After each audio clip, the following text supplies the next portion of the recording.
Here, hoe groot is U naam? Hoe wonderbaar is dit dat U ons so liefhet, dat ons U kinders genoem kan word. Here, as ons so na die sterre kyk, as ons na die skepping kyk hier buite, weet ons, Here, dat U is groot en almagtig. Here, baie dankie, dat ons ook weet dat U weer kom. Dat U weer op die wolke gaan kom, Here, en dat elke knie sal buig, en elke tong sal bely, dat Jesus is die Heer.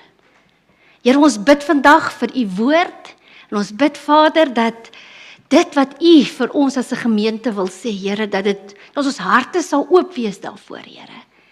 Dankie vir die gemeente, Here, en vir die geleentheid, Here, dat ons U woord kan bring hierso. Ook vir die geleentheid wat gebied word vandag vir die opleiding. Ons eer U. Seën asseblief die gemeente, en seën ook ons samekoms hierso. In Jesus naam bid ek dit. Amen. Ons lees uit Efesiërs 2 vanaf vers 11 af. So as van julle dit so lank wil opsoek, vir die wat Bybels gebring het, die boodskap kom uit die Nuwe Lewende vertaling.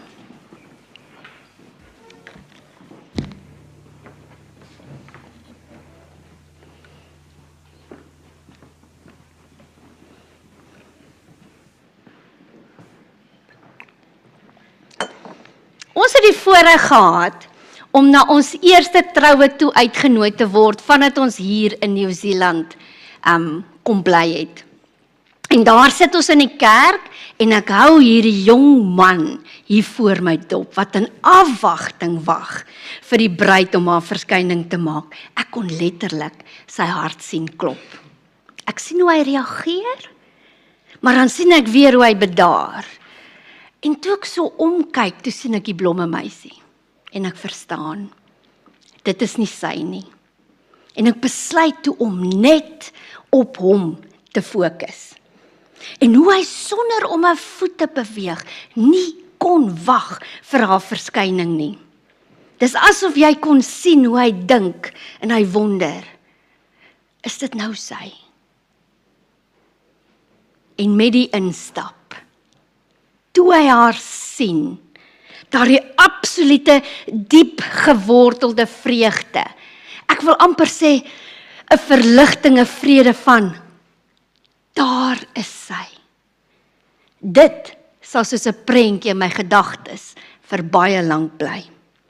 En net daar, toe dink ek aan Christus wat so wag vir sy bruid. Die afwagting vir 'n mens om so na hom te draai en na hom aangeloop te kom. Ons lees vandag uit Efesiërs 2 vanaf vers 11 tot 22, maar om net gou almal op dieselfde bladsy te bring. Paulus skryf hier aan die gelowiges in die gemeente van Efese, wat ook soos ons vandag 'n klomp uitdagings in die kerk ervaar. Hy begin deur hulle te herinner wie hulle in Christus is, deur hulle te onthou wat hy vir hulle kom doen het, en al die geestelike seëninge wat hulle daardeur ontvang. Hy herinner hulle wie hulle was voordat hulle Christus geken het. En nadat Paulus weer die goeie nuus van redding deur geloof aan hulle vertel, sluit hy af om hierdie gelowiges te onthou dat hulle nie op hulle verlossing kan spog nie, deur te dink dat dit kom uit hulle eie toedoen nie, maar dat dit 'n gawe is, 'n geskenk van God. En juist daarom is hulle gemaak om 'n lewe te leef vir die goeie dade waarvoor hy hulle bestem het. En dis waar ons vandag aansluit. Waar hy nou die volgende uitdaging aanspreek, wat die gelowiges as verskillende mense uit verskillende agtergronde in die oë staar as 'n gemeente. Kom ons lees saam. Efesiërs 2 vanaf vers 11. Dink daarom aan die tyd toe julle, wat as nie-Jode gebore is, onbesnedenis genoem is, deur die wat besnedenis genoem word. Al is die besnydenis net mense werk aan die liggaam. Dink daaraan dat julle toe sonder Christus was, nie burgers van God se volk nie, uitlanders wat nie deel gehad het aan die beloftes van die verbonde nie. Julle was sonder toekomsverwagting, met ander woorde sonder hoop en sonder God in die wêreld. Maar nou het julle wat toe ver weg was, deur julle verhouding met Christus naby gekom. Dit is moontlik gemaak deur Christus se dood aan die kruis. Christus het inderdaad vrede tussen ons gebring. Deur sy liggaam aan die kruis te gee, het hy die twee groepe een gemaak. Ja, die muur van vyandskap het hy afgebreek. Hy het 'n einde gemaak aan die wet met sy voorskrifte. Hy het vrede gebring deur in homself die twee groepe tot een nuwe mensheid te omskep. Ja, deur sy dood aan die kruis het hy die vyandskap beëindig en so het hy albei groepe in een liggaam met God versoen. Hy het vrede kom verkondig vir hulle wat ver was en vir hulle wat naby is. Dit is aan hom te danke dat albei van ons deur een Gees toegang tot die Vader het. Julle is dus nie meer uitlanders en bywoners nie, maar medeburgers van hulle wat aan God behoort. Ja, julle is lede van God se huisgesin wat opgebou is op die fundament wat die apostels en die profete gelê het. Christus Jesus is self die hoekklip op wie die hele gebou, terwyl dit kunstig in mekaar gepas word, verrys tot 'n tempel wat aan die Here toegewy is. Deur julle verhouding met hom het ook julle word ook julle saam opgebou tot 'n gebou waarin God deur sy Gees woon. En dit is die woord van die Here vir ons vandag. Daar was hierdie twee groepe, die Joodse gelowiges en die wat nie aan die Joodse geloof behoort het nie, die heidene wat toe ook tot geloof gekom het. Beide uit verskillende agtergronde, waar die een as die volk van God gesien is en die ander ene nie. Paulus help hier die nie-Joodse gelowiges onthou, wie hulle voorheen was en dat hulle verwyderd was van Christus. Soos in vers 12 staan, dink daaraan dat julle toe sonder Christus was, nie burgers van God se volk nie, uitlanders wat nie deel gehad het aan die beloftes van die verbonde nie. Julle was sonder toekomsverwagting en sonder God in die wêreld. Ons kan hier nogal vergelyk wanneer hulle praat van uitlanders wat nie burgerskap het nie. Ons almal ken dit. Dalk gaan van julle dalk nou daardeur.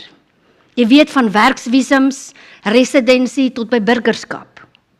En hoe jy van sekere regte ontneem word, afhangend van waar jy in die proses is. Dit bring angs en spanning, want eintlik in 'n mate is jy uitgesluit. Jy probeer om ergens wortel te skiet, maar jy bly hangend. Eintlik in hierdie tydperk het jy geen plek om regtig te behoort nie. Paulus was bewus van hulle situasie. En dis juis die rede dat hy hierdie brief aan hierdie gelowiges in Efese skrywe. Hy was voorheen self daar en het self ondervind hoe die Jode hom absoluut uitgesluit het en hom teengestaan het toe hy die genade boodskap van verlossing in Jesus wat vir almal is, daar in die sinagoges gaan verkondig het. Omdat dit teen dit was wat hulle verkondig het of geglo het. Hy sit nou in Rome as 'n gevangene, juis daaroor. En hy wil hierdie geloofsgemeenskap bemoedig om sterk te staan, want hierdie prentjie het verander. In vers 13 staan daar, maar nou word julle verenig met Christus. Met ander woorde, hulle is nou verbind met hom, hulle is nou ingesluit, want Christus leef in hulle.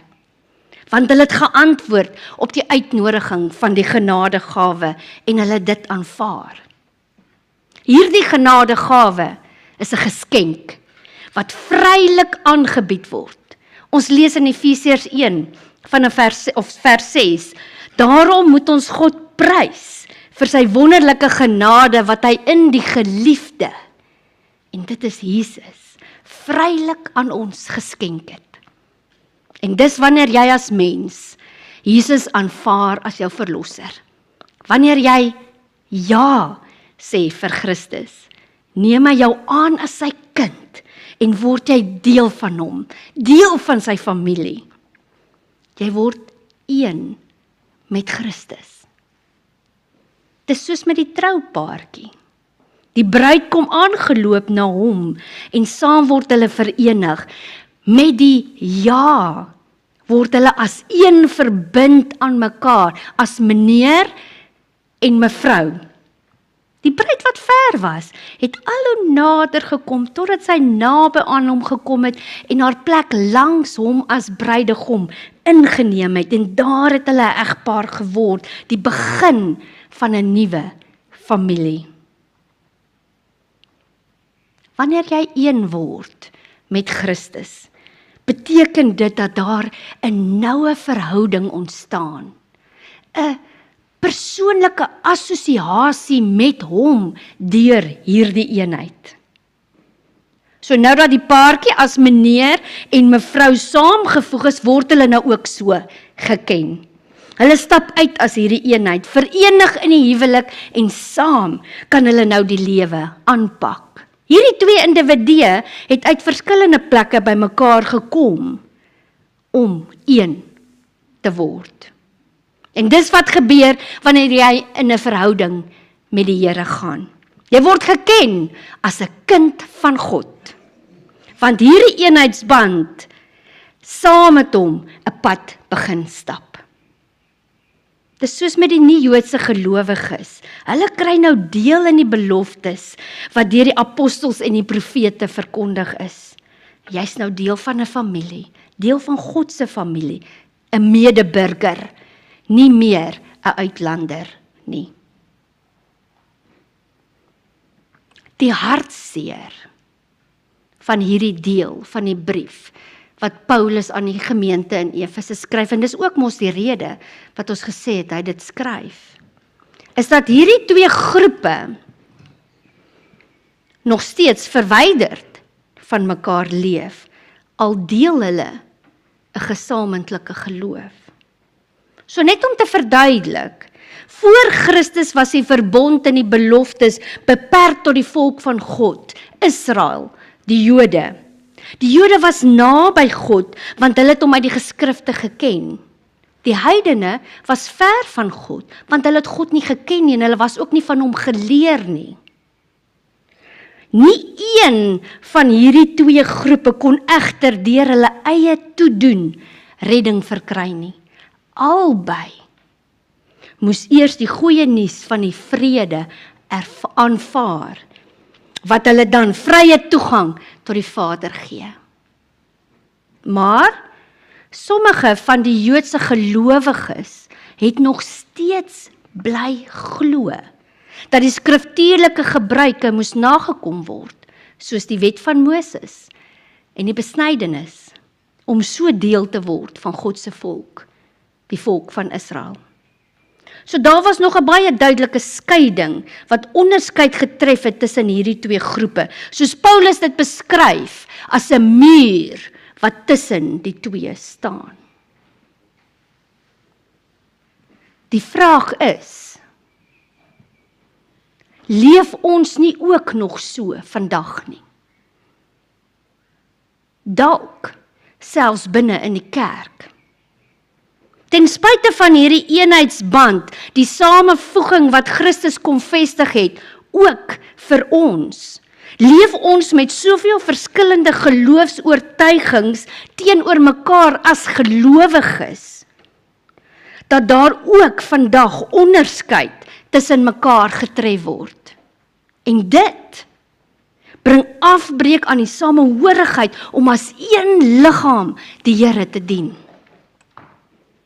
in ons eie tradisionele gebruike en hoe ons gewoond is hoe om ons geloof uit te leef, ook in die manier van hoe ons God aanbid, is daar 'n wye verskeidenheid waar mense dink dat hulle manier is die regte manier.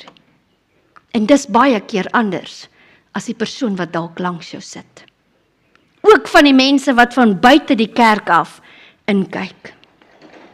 Kyk ek nie dalk met 'n oogpunt vanuit my agtergrond na 'n ander se manier van doen, waar hulle agtergrond verskil van myne nie, en wil dan net my manier aanvaar en dit uitleef. As ons kyk na dit waarna Paulus verwys in hulle situasie en omstandighede, was daar 'n baie duidelike onderskeid getref in die manier van hoe hierdie twee groepe na mekaar gekyk het op grond van hulle geloof en hulle gebruike. Ek het so 'n bietjie hieroor begin nadink. Ons as kerk hier in ons opset, met mense wat letterlik uit verskillende plekke, verskillende omstandighede, verskillende denominasies kom, sit eintlik in 'n baie bevoorregte posisie. Ons is op 'n manier voorlopers. Mag ek sê, so gedruk in 'n situasie dat die kerk moet kerk wees soos wat dit bedoel is om te wees.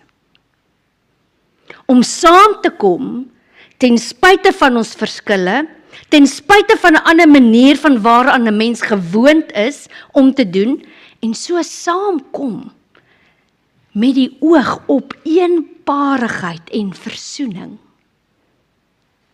Anders sal daar dalk nie 'n kerk hier wees om na te kom nie. En in 'n mate is dit tog bevrydend, wanneer jy so verskillende mense uit verskillende omstandighede in jou gemeente deel van maak. Maar dit gebeur nie noodwendig nie.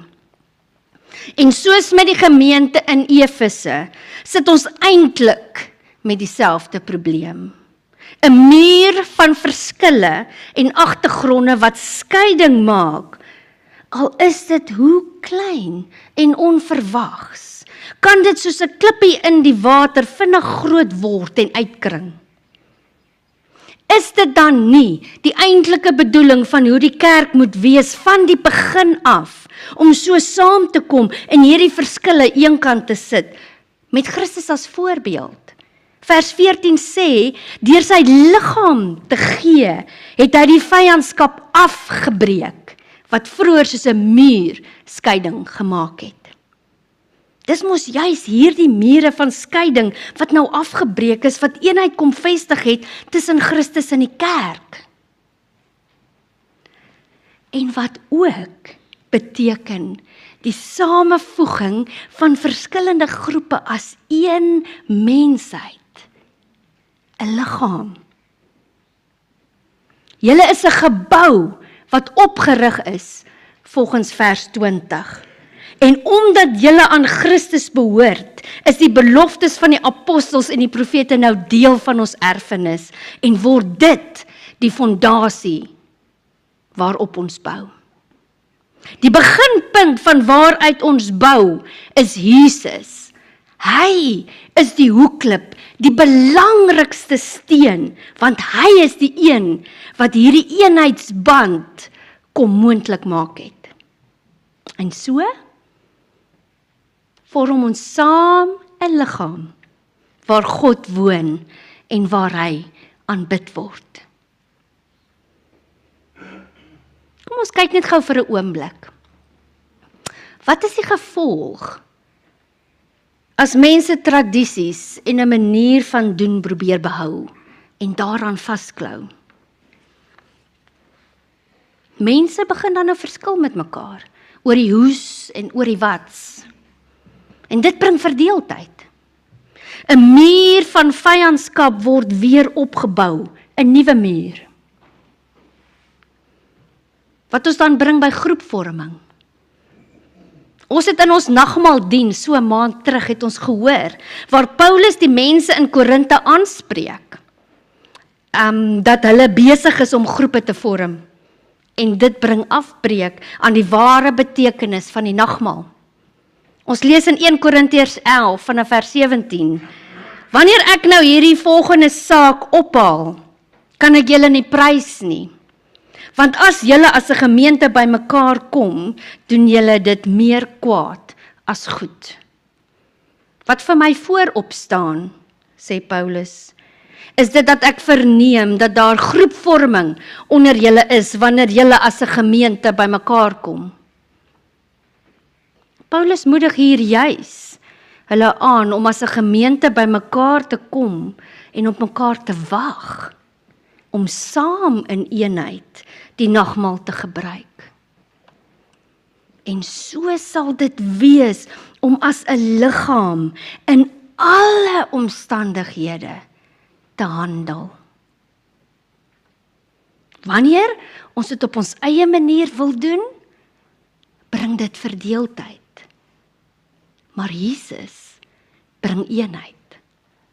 En dit verg van elkeen van ons wat deel is van hierdie gebou, om saam hieraan te werk. En dit beteken 'n veranderingsgesindheid van ons kant af. Net soos Christus daardie skeidingsmuur kom afbreek het om vrede te bring tussen hierdie verskille, hierdie vyandskap, moet ons dit ook deur na onsself te kyk en dit wat skade maak aan die liggaam se eenheid ook kom afbreek. Begin om na alle mense te kyk deur die oë wat Christus kyk en nie deur die oë van ons eie wêreld nie. En so kan almal saam as 'n liggaam van Christus leef waarvoor dit bedoel is. Dis soos met hierdie pasgetroude paartjie, waar daar nou niks anders saak maak, behalwe hierdie eenheid wat gevorm is nie, waar hulle as twee alleen ingestap het en nou as een saam uitstap. So met ons as 'n gemeente, met die wete dat ons deur dit wat Christus kom doen het, nie alleen is nie, maar dat ons nou opgebou word as 'n geestelike huis waar God woon. En saam met die res kan ons ook deel in hierdie versekering van 'n toekomsverwagting, 'n hoop, wat ons dan ook met ander kan deel, wanneer ons uitstap in die wêreld. Want uitstap is 'n saamstap. Amen. Kom ons bid saam.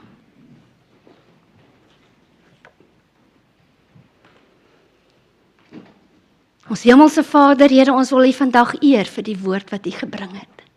Dankie, Here, dat dit die rede is hoekom U gekom het, om mense en ons met Christus so saam te voeg as 'n eenheid. Here, ons is soveel verskillende mense uit verskillende plekke. En ons het soveel verskillende agtergronde, dat ons nie altyd presies weet waar ons inpas in die prentjie nie. Here, maar as ons deur U oë kyk, dan weet ons word geken as 'n kind van God, as mense wat aan die Here behoort. Here, mag ons uitstap as 'n eenheid, Here, en U gaan reflekteer.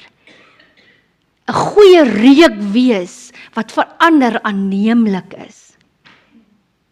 Kom vergewe ons asseblief, Here, waar ons regtig net binne toe kyk en net onsself hoog ag.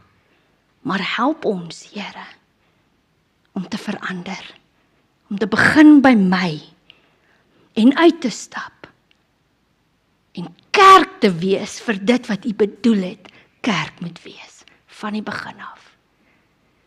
Ons bid dit in Jesus se naam. Amen.